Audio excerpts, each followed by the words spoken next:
I'm Helen Butler. This is my wife Helen. We're Hillside Organic and Holistic Farm, about 10 minutes west of Athlone, south Roscommon. We converted the family farm to organic production in early 2000, and we became interested in producing high quality foods that we sell directly to the customer rather than producing a commodity that was sold into mass production food. We also got interested in allotments to both educate people in growing their own food and getting back to nature and giving them an opportunity to come out here and do that if they didn't have the space to do it themselves. And we also give them some training in growing and what to do with the food when they actually have it, to utilise it as well as grow it, so that they give themselves good quality food and can use it.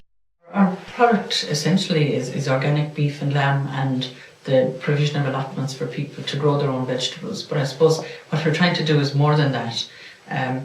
If you're buying your food in supermarkets and just buying it in packages on the shelves, there's a big disconnect between you and the origins of that food, and people have lost the understanding of where food has come from. So we're trying to bridge that gap by bringing people back to the land, allowing them to see where food is grown, understanding how it's produced, understanding what impacts good quality food, and that they have a part to play. So there's a great pleasure in knowing that the meal that you produced has predominantly come from your own garden. When we thought about setting up this enterprise here, we had a look around to see what grants, or were there any grants or funding available to help set up something like this. So we got in touch with the RIDC, and they helped us fill out our application and get the application in, and they have funded us to provide this training room here, the parking area, the fencing around the allotments, and all of the other bits and pieces that we needed to provide laid on water and that as well.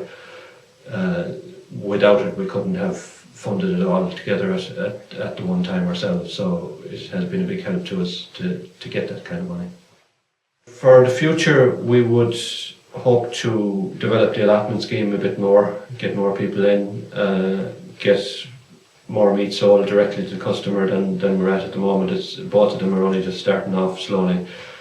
We also hope to maybe put on some, in cooperation with a nutritionist and a cook, to put on some cookery courses during the winter, to allow people to see that they can use cheaper cuts of meat to produce high quality meals for themselves and their family, and to get people more interested and give them more information on the whole green economy and the green way of living and a more holistic way of living.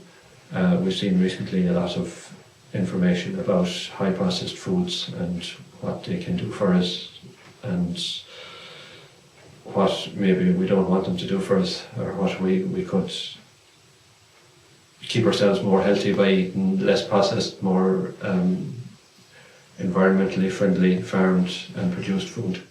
In terms of applying to RIDC for assistance, I suppose you can go back a little bit further and say, really look at what it is that you think you want to do and plan it out.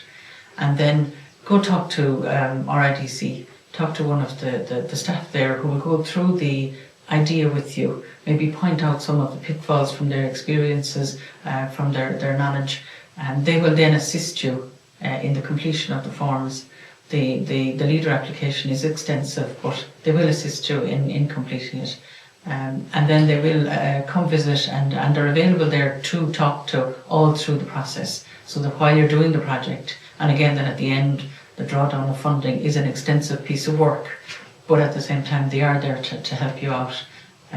They're the local face of, I suppose, a European project, the leader project. But it is a well-run operation, and there is great support.